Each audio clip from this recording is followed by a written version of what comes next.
Welcome back to MLL 230. This week we're going to be talking about contact languages, especially looking at the study of pidgins and creoles.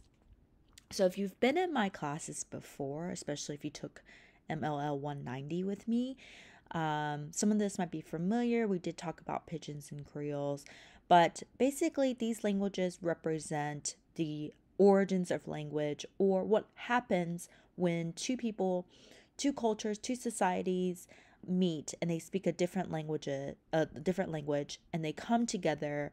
Perhaps they may create a new language. Perhaps they may use features of one language over another.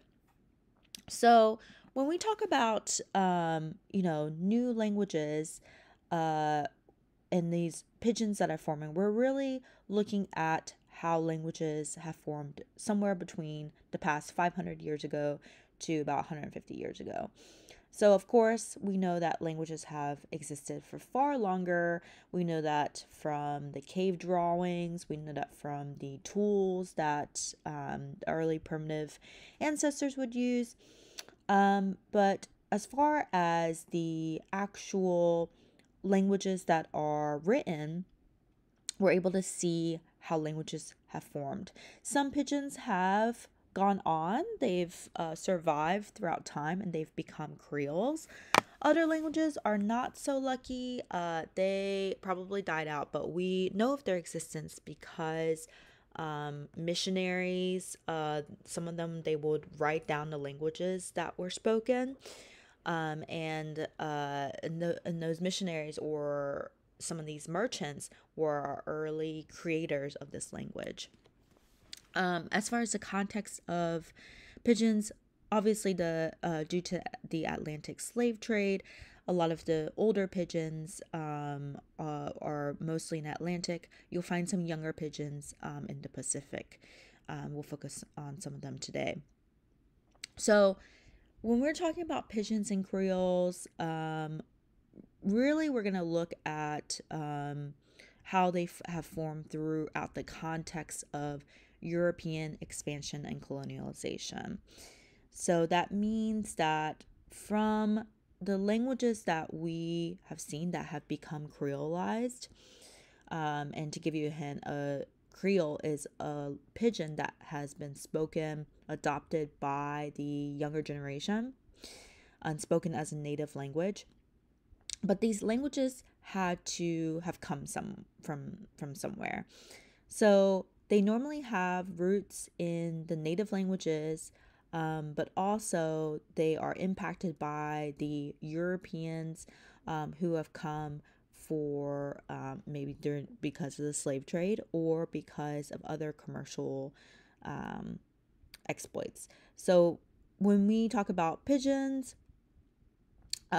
these are more of a environment where two cultures may come together because they both want something from another. So you'll see pidgins originate from in the early Silk Road from China. So there was something called bamboo English, and people spoke bamboo English. The merchants from Europe who would come to the ports in China trying to trade would try to speak a version of Chinese. And then the merchants in China who were trying to trade with these European merchants would try to speak some sort of English. So then they would come up with this pidgin language, this kind of mix, this hodgepodge of the two languages together. And so you're more or less on an equal playing field because someone wants something from the other person. So these pidgins usually die out. There's no such thing as bamboo English anymore. Normally, how we conduct trade today would be someone would have a translator, right? You would translate from English to Chinese, or the other way around. So we're talking about Creoles. Creoles have their roots in plantation economies. So this is a less equal footing because you are talking about slavery. You're all talking about colonialization. So the colonizers are actually using their European language and imposing it on the slaves or the enslaved people. But of course, it's very hard for them to have to teach a different language because they're not really teaching them, right? Because they come from different language backgrounds, and also they probably would want them to work the fields and not teach them English, right? So they've created this Creole where it's like a form of whatever the European language is, and the local languages, mostly the African languages from the enslaved persons. And so throughout time, these languages become adopted by the youth, so that they become a Creole. So just to review, for those of you who have taken my class before, how does a pidgin develop? Like I said, it takes prolonged regular contact between different language communities.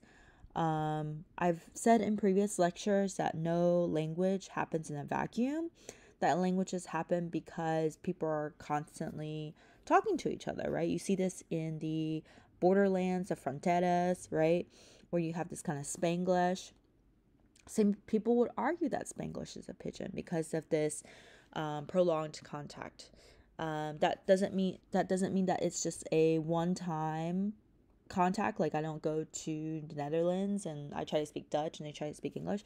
This is something that where we've had a historic, like I said, it could be a trade route, it could be a missionary trying to come and convert the local people to their religion. So it has a history of people coming to this area. A pidgin also arises when there's a need to communicate, right? There's a need to communicate between these two cultures, and they don't really have a in between. So there's an absence of this widespread accessible interlanguage. Some people would also say that pidgins are very rare today because people would just adopt English, right? Or other people would say people adopt their version of English, so Cameroonian English, for example.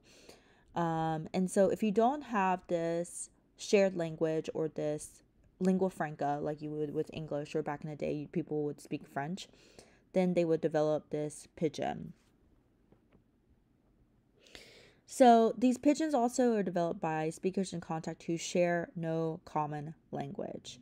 It's very limited functions, right? So you're only using this language when you're trading. You're only using this language when you,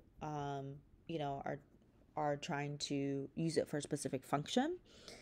And it's an adjunct language, which means that no one speaks only a pidgin, right?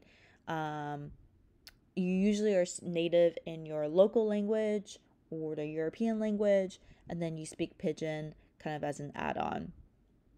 It's also linguistically simplified. So they only use the bare forms or root forms of the word, and they don't have a lot of they might have a noun and they might have a verb, but they might not have a lot of adjectives. So the speakers of the substrate languages accommodate to the superstrate language. So by substrate and superstrate are these linguistic terms that denote which languages are the languages in power. So superstrate language would be those languages that are in power, probably the European languages, and the substrate languages would be those that do not have power within this particular situation. Obviously, that could change if, for example, the merchant from Europe is trying to purchase something from a merchant in Asia, for example. But these also affect how the pidgin is formed because they may adopt the words from the superstrate language with the pronunciation from the substrate language. So over time, people who use a pidgin, they come up with these stable forms of meaning. So it's less so that I go to Mexico and I said, "Hola, I would like to buy a taco," right? So it's like over time, you're able to come up. You have a shared understanding. You get the same words, right? So the pronunciation, the grammar might have a lot of variation, but as far as like when you're speaking a pidgin, Obviously, it's not as full-fledged as a Creole, but you're still kind of understanding one another. So this is where, of course, two or more language groups use their native languages as a basis for a lingua franca. So lingua franca is a term to denote a language that neither of you speaks fluently, but you're going to use this language as a third intermediary or a third space. So a few lexical items. Lexical items just means like nouns or words that have like titles, meanings. Most are chosen from the dominant language, so the superstrate language. And the substrate language contributes to the syntax and some of the morphology. So when you hear a pidgin, and I'll give you some examples, it might have like a rudimentary feel. It might sound like you are making like bamboo English. If I were to speak some bamboo English, you might feel like I'm making fun of people, right? You might feel like I'm making fun of people with an accent. So it does have this rudimentary feel, and it's because speakers might come from different linguistic backgrounds, from many different set of rules. So it's not as polished as a Creole would be. Right, so pidgins also have their own rules, vocabulary, grammar, and syntax. So, for those of you who've taken my class before, you know that I highly argue that pidgins are languages, right? Some people don't consider them languages because again, they have that rudimentary feel, and they, aren't spoken by a variety of people. But I would like to argue that they are the origins of language. This is how language is about, coming about. You're witnessing how language is created. And I would argue that Spanglish is, maybe a pidgin, maybe a Creole if you speak it natively. And these language varieties, they have their own rules, they have their own vocabulary, grammar, and syntax, but they don't have the power, right? And then as we learned from the first lecture, that if you don't have a kind of a geographic base, if you don't have some sort of societal tie to your language, it's really not going to have that much significance socially, right? So these languages are reduced to easily understood terms. I think it takes about 6 months to learn a pidgin, whereas, it might take you years to learn a language intensively, right? So the nouns, they typically don't have plurals. The verbs, they lack tense, person, or number. And some of you, this might be a good way of learning, because when you're learning a different language, like some of you are taking Korean right now, and you say, man, this grammar system is rough, right? And what if I told you that you could make it simpler, right? You could speak Korean bamboo English, which is a pidgin, right? This was used early on with the missionaries that spoke English coming to Korea. They would try to speak some Korean.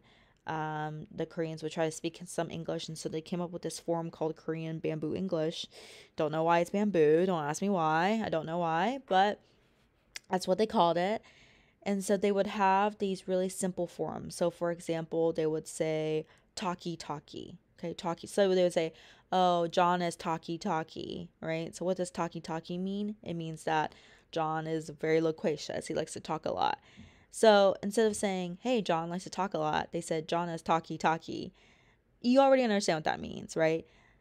And, this kind of goes back to the rudimentary feel of it, but you kind of have some shared meaning. Same thing for Cameroon Pidgin English. The pronoun system does not show gender, like he, she, in all cases of standard English. So they would say like he for she, right?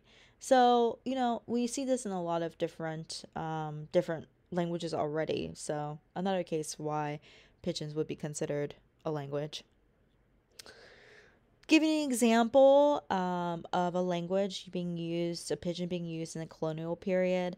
So this language Thai boy, this pidgin Thai boy, it was originated in the colonial period where the French occupied Indochine or Vietnam. It was called Indochine at the time. But it was a pidgin based on the Vietnamese, so the local country, the local language, and the French colonialists. So Thai boy was their version of Vietnamese pidgin French. And, they went through, they Romanized the alphabet, right? And they took these two forms. They took Vietnamese, they took French, and they came up with Thai boy. So Thai means it's Vietnamese for Western, and boy is kind of their word for young male servant, or like a houseboy, like a young person, a male who would help out in the house, or probably a servant. And obviously, we're talking about colonialism here. Obviously, this is a very triggering topic, because they really didn't care about their servants. I mean, they just based this pigeon off of Thai boy, and that was their way of talking to these people. So they didn't speak to them in Vietnamese. They didn't speak to them in French, because French, of course, was the language of the colonists. So only the people who were the wealthiest could learn French. What they did was kind of create this hybrid of this pigeon based on Vietnamese and French, and they called it Thai boy. And so basically, it's Vietnamese grammar and nearly all French words. So they would mix in French words, they would have a Vietnamese syntax, and then they would have Vietnamese pronunciation. So, for example, Monsieur coupe couteau, right? Which they're taking these French words, monsieur, which means like Mr. or whatever, coupe to cut, couteau, knife. So it's like Mr. cut knife. And really what it means is he cuts something, probably meat, with a knife. And this is very interesting because if you speak French, it's not like French. And you speak Vietnamese, it's kind of nothing like Vietnamese. It's kind of a hybrid, right? So they're just simplifying the language. And this is how they would talk. The colonialists would talk to their servants. Madame là-bas Vin Long. Madame là-bas, like she lives in Vin Long, right? So taking these French words, right? Because the colonialists, they kind of have control of, in this situation, the super straight, they have control of the lexical items, but they're using Vietnamese grammar and pronunciation. So, this is how a pigeon is able to be created. It starts with jargon, right? So you're using one or two, Vietnamese words. And then over time, you have increasing stability, increasing vocabulary, until it becomes a stable pigeon. So that means like how you talk to one servant will be very similar to how you talk to another servant in another part of the same country. And then increasing expressiveness, increasing functions, until it becomes extended, expanded pigeon. Now remember, it can be expanded all at once, but it can't be a Creole until it's adopted as a native language by the children. Creoles are the first language of a speech community, right? So remember when pigeons, they had a native language, but the pigeon was kind of their adjunct language? A Creole is their first language. They grew up learning Creole, they grew up speaking Creole. And it's used for a variety of functions, just like any natural language. So again, I want to argue that Creoles and pigeons are just like languages, right? But they don't have as much power as other languages that have been, and they've been around for a long time as well. So some examples, you probably heard of some Creoles, Jamaican Creole, right? So also called patois. Like if you're from Jamaica, you speak with a patois. Creole, right? Creole, from Sierra Leone and some parts of Africa, or Gullah, spoken in some parts of South Carolina and Georgia. So again, they are adopted by the children speak it as their native language, they grow up to become adults, their children speak Creole, and it is a full-fledged language. So the differences between a pigeon and Creole, sometimes things are called a pigeon when it's actually a Creole, okay? So Tok Pisin, and it's spoken in Papua New Guinea, which is our case study today. That's called that's called a pigeon, right? Tok Pisin is Tok Pigeon.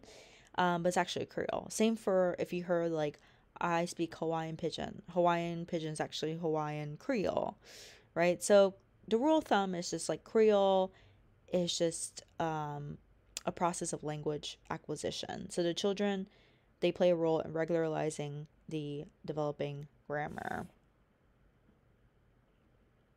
So the structure and vocabulary, when they become expanded, they have more vocabulary terms, then it becomes a Creole.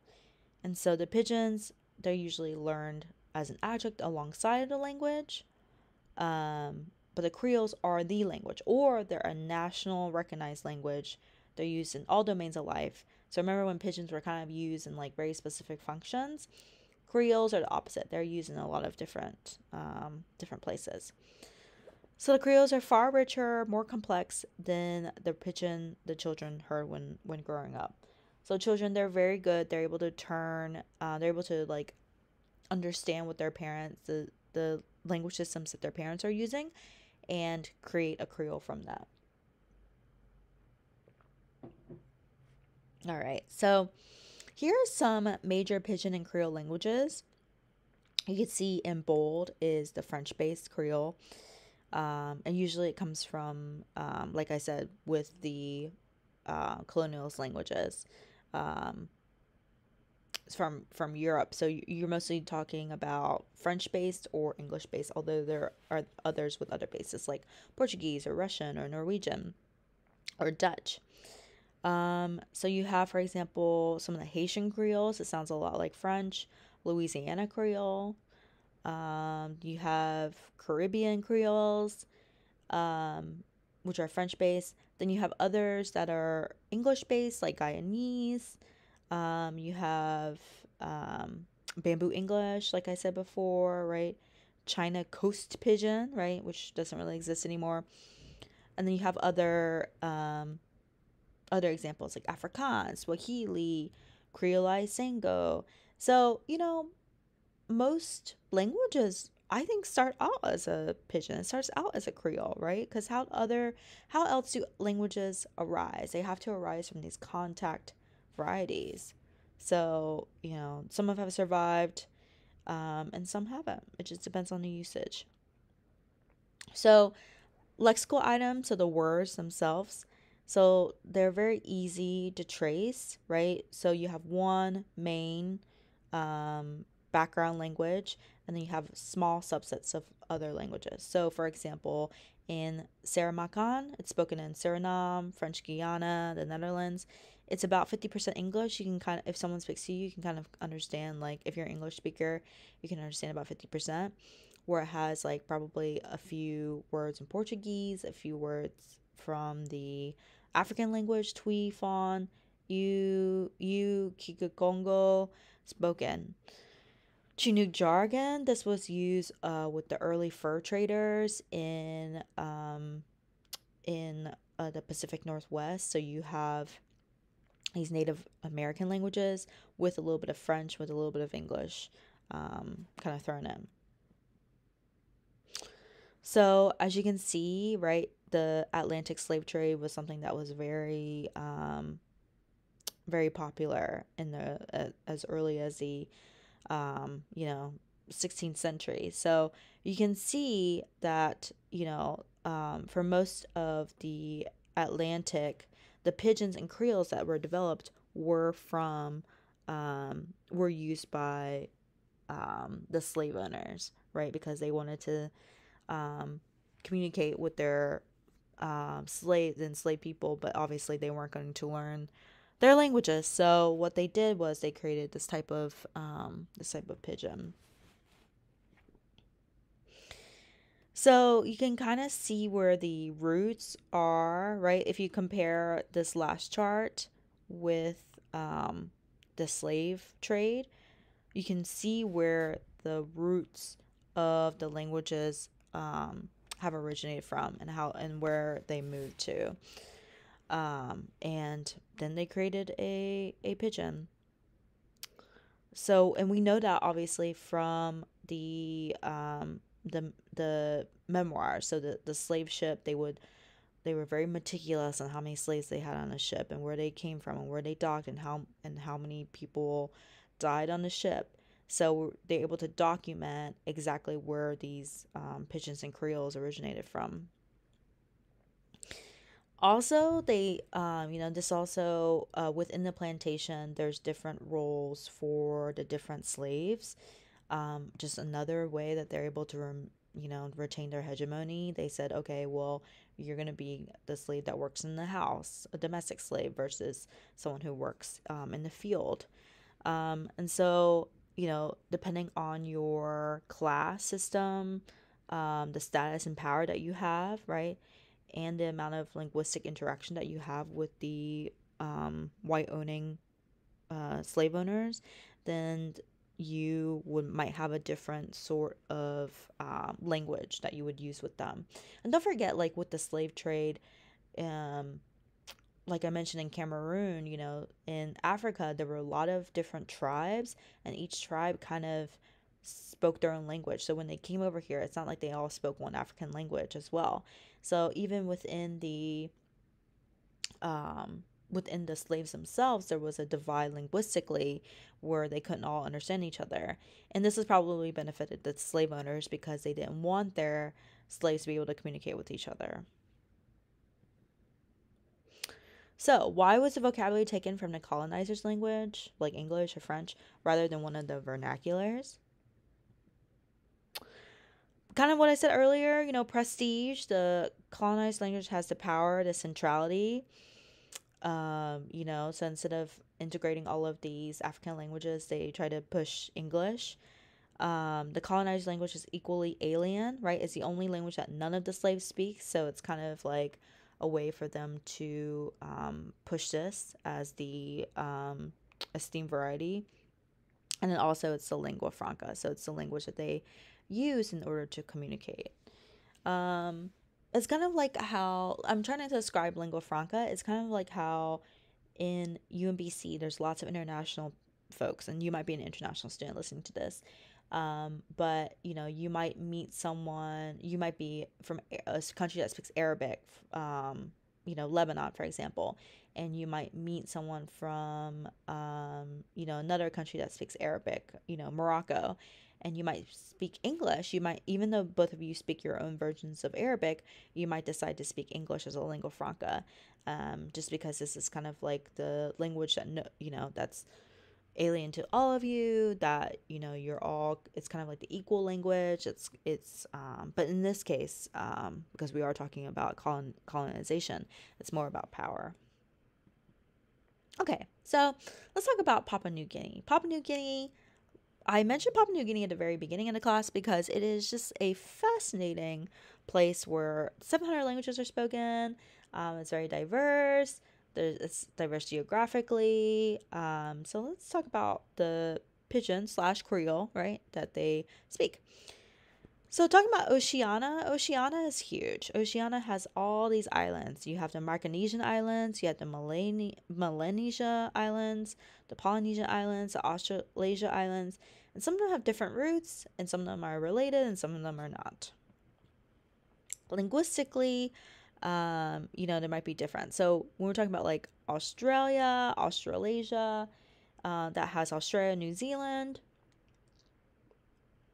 When we talk about Polynesian, you have Tonga, Samoa, Tuvalu, French Polynesian, Hawaii. Micronesia, you have Guam, Palau. Melanesia, we're talking about Papua New Guinea, Solomon Islands, Vanuatu.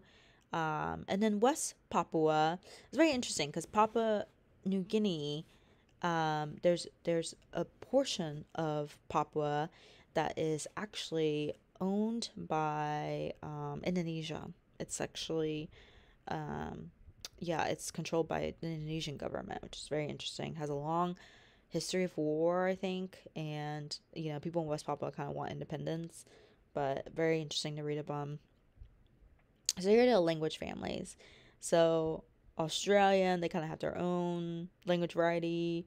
Austronesia, you have these different language varieties that encompass all these islands. And then you have Papuan and Papua New Guinea. So that kind of makes it, a very specific case. Why? Because they're isolated, right? So they're isolated, and it led to development of 1,200 languages in this one area alone, right? Of course, by colonization, the European languages were brought in. English is the most common language. You'll find a lot of similarities between Tok Pisin, spoken in Papua New Guinea, and English. Many of the languages died. Many of the languages are endangered. So, we keep talking about language endangerment, and this is something that you'll see in Oceania. Languages in Papua New Guinea, there's 4 national languages. You have English, right? Which only like 1 or 2% of the population speak. You have Tok Pisin, which is the major lingua franca. 4 million people speak Tok Pisin. You have Hiri Motu, which is, declining in favor of Tok Pisin. Tok Pisin, don't forget, is the creolized version of all these different languages in Oceania. And you have Papua New Guinea and Sign Language. So I really love how all these countries are adopting sign language as an official language. Other major languages you have Enga, spoken in the East Sepik, Huli in the South Highlands, Kuanu in the East New Britain, Golan and Chimbu, Yabim in Morobe. Right, so when the early settlers came in 1800, between the Melanesians and Europeans. So these were between the whale hunters and the traders. So they needed to have some sort of language, some sort of pidgin that they could communicate. Another important factor was the Bismarck Islanders, okay, to the German plantations of Samoa. So the Germans occupied it, but they didn't settle there. Like, they didn't form a settlement. So that's why you won't really see a lot of German influence. You'll see some German words, but you'll mostly see English words. And this is how Tok Pisin was spread back to the villages from the plantations. So there's lots of labor recruiting from the German plantations in Samoa. So they'll, labor recruiting is kind of like a nice way of saying they just imported slaves from here. And as far as the Melanesian pidgin languages go, you have Tok Pisin, obviously. You have Pidgin, spoken in the Solomon Islands, and you have Bislama, spoken in Vanuatu. And for the most part, they're not, they might be related, but they are mutually exclusive. It's not like Norwegians and Swedish and Danish. It is very different. And the reason is, look at how far separated they are by water, right? It's a group of islands. Everyone has their own island. Every island separated from another. And so even though, they might be from the same language family, it's very different. And Tayo and Pidgin Fujian is crossed out here because they no longer exist. Don't forget, pigeons are kind of, they can become more stable, but for the most part, if they're not being, spoken or adopted by the children, then they die out, and this is what happens. So there's kind of 3 languages in a dialect curriculum. You have a continuum, you have, Tok Pisin, Pidgin, Bislama, and this was like in the 19th century, right?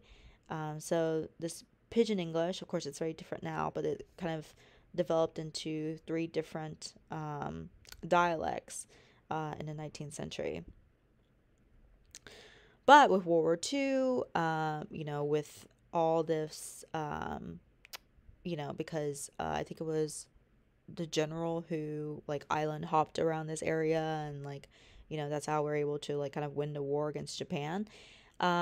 So with World War II, there was a lot of U.S. soldiers, a lot of British forces in these islands, and so of course they kind of disrupted the social context.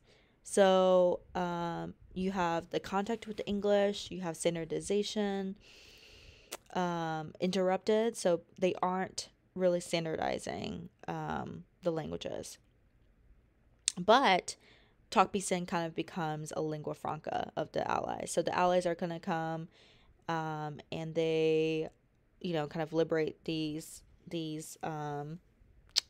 they're coming to kind of liberate them from Japanese occupation, or if they haven't occupied, they're kind of there to protect them.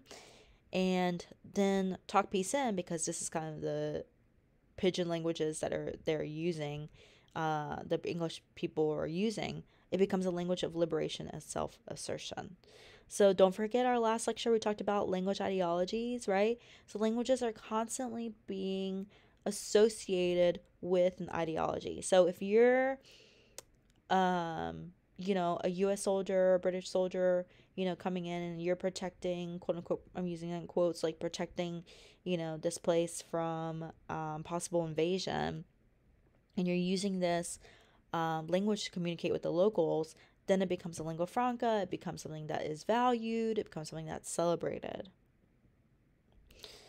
So it's a less, this pidgin for Tok Pisin became less complex to something more complex, in that it has a contact with the substrate, so the local languages, the superstrate, so that's English, and the adstrate languages. Adstrate languages are languages that don't really have a power dynamic. Like we talked about how superstrate were those European colonists, the substrate were the local languages, so there's this power hierarchy. The adstrate just like come over, they're not really they're languages that are like adopted. You might have some words that are attached to them or that they adopt, but there's no power dynamic. So this might be something from like German, for example. Like they didn't really you know they didn't really conquer anything, but they might have some influence from German, they might have some influence from French. Okay, so this is a story, custom story. This is told by Daniel Mokone from Tongwijam. It's a remote village located in the Sepik province of Papua New Guinea. So one of our teachers here at MLL, Renee, she really likes to go travel to places, and I think that she studied in Papua New Guinea, so she actually speaks Tok Pisin. So she was able to record the speaker. So I'm gonna read it for you. I don't speak Tok Pisin, but I want you to kind of figure out what similarities there are to English, because it's an English pidgin turned Creole. Wan pele man, one time Mary, tu pela eagle long bus, kisim dok eagle long bus, go I stop long bus, sutim peak, sumu kim, I stop now, okay, long night, big pella, ren I poon down, big pella, ren I poon down, wada am I taught no good true, wada I capsate long I'll get to help, no got rot blong I go, stop now, too late now, to pelika I come I like I go long place, to pela I come, no got rot blong crusim, wada not I go no got. To pela I sanup erere long wada now, man I toka meri, meri, you pinam Diwali I go on top alsem long ite blong wada na me by, I go down below, painim I go down, Tupela painim I go, no got, man I cam and top beck, medi I come, dom beck, medi kulim, wampela, Diwali em actos, long wada na I stop. And that was Tok Pisin. And most of you were like, I could not understand any English words. But it takes a trained ear. It takes a trained ear to figure out what are the English influences in this Creole. So, long boos, right? Boos, kisim dok, I go, peak, sumu kim, panim. Okay, so so there he's talking about how so when they say one pella is actually like one fella. So he's talking about a man. One time Mary. So Mary is their way of saying wife, right? So a man and his wife. are gonna go. Uh, I think they are go into the bush, and then they have sumukim. Sumukim is kind of like they go for smoke in the bush, which means it's like a nice way. It's a metaphor for them having sex. So they go in the bush and they have sex.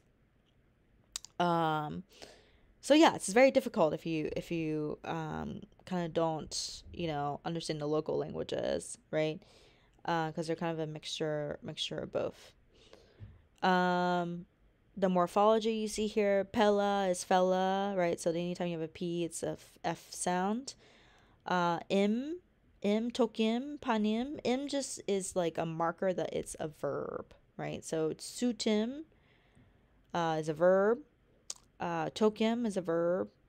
Panim is a verb. Lukim is a verb. So it's kind of like the complement, right? There's a verbal complement. Syntax. The syntax is, from the local languages. Tupela, eagle, long bus. So E is is a way to signify that there's a complement. Okay, so there's a complement. This person's saying that there was a rain. It like rained a lot, and so you can probably say like, I did say like he goes down and it rained a lot. It was like pouring. Big Pella, rain, right? Um, right. So then, it says, "Man, I took him, Maddie." So like the guy turned to his wife and said, "Hey, blah blah blah blah. Like we shouldn't go any further. We should stop for the night." Too light now. I stop now. Okay, long night, right? Um, so this is their, now is like talking about like while, I stop while, uh yeah, so it is a little complicated. They're using like the base form of some English words, um, you know, with the syntax and the morphology, the phonology of their local language. So the bulk of the vocabulary comes from the English. The Tokpisin includes words from, Austronesian, Papuan languages, Tolai, Malay, the substrate languages, and includes some words of German origin. So that would be the ad straight, right? From that German, how they took the slaves from the other island to Papua New Guinea. So here's are some words that he's saying. So Spock is drunk. Someone was drunk. When they said no good, it means no good. It means something's bad. By and by, soon, then. Sikan, shake hands to make peace. Kill him, right? It doesn't really mean kill him, it just means to kill, right? But im, don't forget, it's like their way of signaling it's a verb. Peace in, pigeon. Could be a bird or could be a pigeon. And the reason why pigeons are called pigeons is because it is like kind of like a bird, like back in the day where they used to spread messages with a pigeon. This is kind of like how a pigeon is able to communicate, right? So this is kind of using both languages, so it's kind of reminiscent of this communication style by pigeon. Grass, it can mean grass, but it could also mean hair or it could also mean fur. So if I said mouse grass, that's their version of saying like a mustache, or like head grass is like hair, or like dog grass would be fur. So yeah, so using kind of just like this simplified version in their story. Other vocabulary from the local languages, you have lapun, which means old. Kamu, that's like a bird. Palau, lizard. Of course, you're gonna find the local, you're not really going to find English words to describe the climate or the geography or, things related to the island. Binatang is an insect, lombo, a chili, sayor, vegetable leaf, anything that has to do with like native spices and like vegetation, local fruits. That's going to be from your local languages as well. And from the German, you'll have Gummi, which means rubber, Bitten, which means pray, Raus, which means get out, Bros, which means chest, or maybe it's bros. So, just like a little mix here, a little mix there. It's kind of, Pidgins and Creoles are kind of like these melting pot of languages. They're kind of like the gumbo of languages. So, it's very interesting stuff. I really, really believe, that this is something that we should look at because it's really the origins of a language. So, in what ways are Pidgins and Creoles beneficial to society? In what ways are they detrimental to a society? You can answer that discussion question if you want. Number 2, read an article from BBC Pidgin. What patterns do you notice in Pidgin English versus Standard English? What are the similarities? What are the differences? So kind of the same exercise I used before. And can two contact languages ever be societally equal? Why or why not? Hope you had a good spring break. Don't forget, if you haven't already, it's almost time for the end of the class. So think about what you want to write for your final paper. Maybe you're interested in this Talk Pidgin, you're interested in Papua New Guinea, you want to explore the languages of this place. And don't forget to email me for your topic approval for your final paper. Yeah, I'll see you on the discussion board.